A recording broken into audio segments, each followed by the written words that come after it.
Hello there. You know, I'm not a preacher. I'm a storyteller.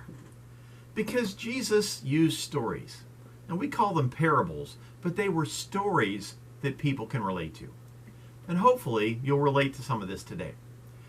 I want to focus this morning on the one who is love defined and the one who defined love for me. In John chapter 15, verse 13, Jesus said, "Greater love has no one than this, to lay down one's life for one's friends." Now, when we hear this verse, who do we think of? Well, quite obviously, we think of Jesus. But I also think of my dad.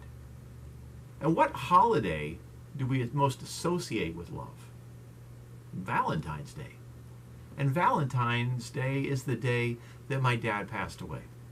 So there's such a connection there for me. Now, my dad had rheumatic fever as a child, and he was not expected to live beyond his 30s. He had two classmates that also came down with rheumatic fever. One of them died in high school, the other at age 38.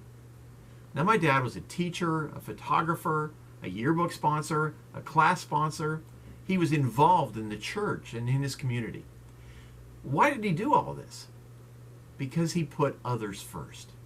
His photography business was his way of providing college for me and helping out my brother and allowing us to have a week of vacation every summer and a 1-month trip around the United States before my senior year.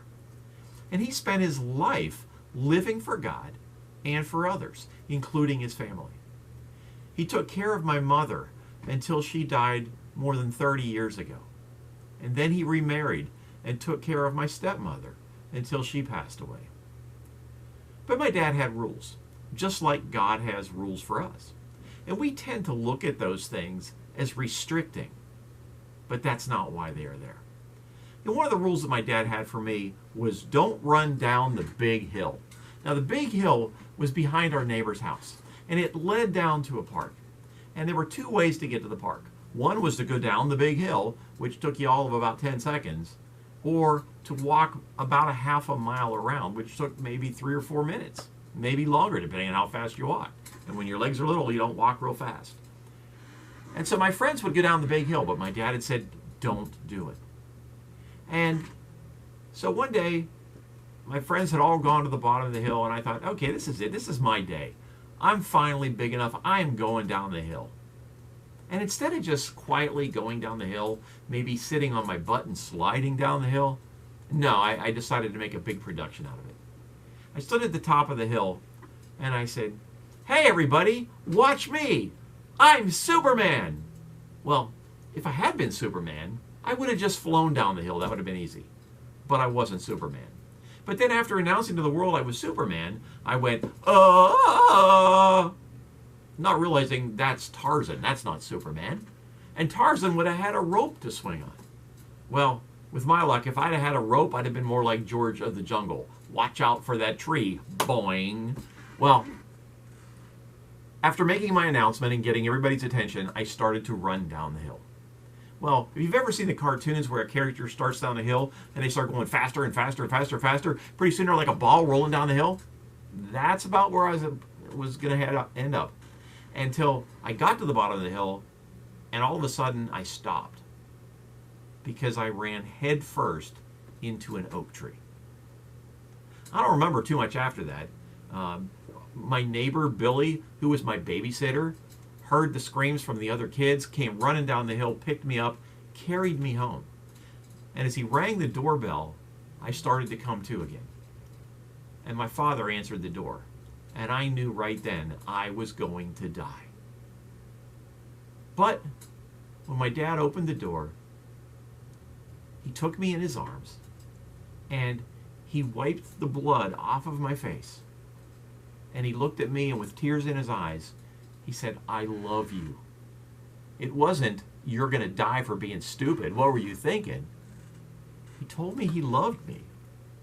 And for the first time, I began to understand in my own way God's love for me.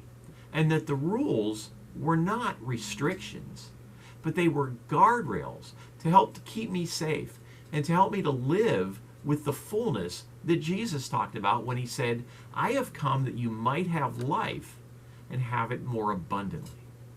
God gives us rules because he knows what is best for us. And he hurts when we hurt because we break them.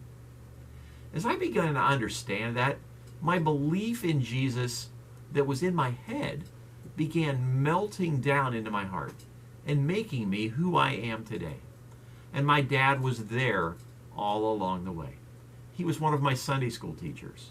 He was a fill-in preacher. He was my mentor. And he showed me Jesus and modeled God's love for me. My dad was my hero. Now, Mark chapter 12, verses 28 to 31, we read that one of the teachers of the law came and he heard them debating, and noticing that Jesus had given them a good answer, he asked him, of all the commandments, which is the most important? The most important one, answered Jesus, is this. Hear, O Israel, the Lord our God, the Lord is one. Love the Lord your God with all your heart and with all your soul and with all your mind and with all your strength. And the second is this. Love your neighbor as yourself. There is no commandment greater than these. My dad modeled that. Love God, love others. You know, God made us. He made you. He made me. He knows what is best for us. And a life filled with Jesus is the life that is best.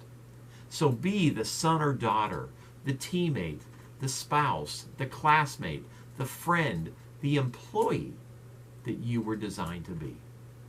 And watch out for the trees that block your path. You know, I started doing these devotionals right after COVID hit in 2020. And today is the 707th of these devotionals that we've done.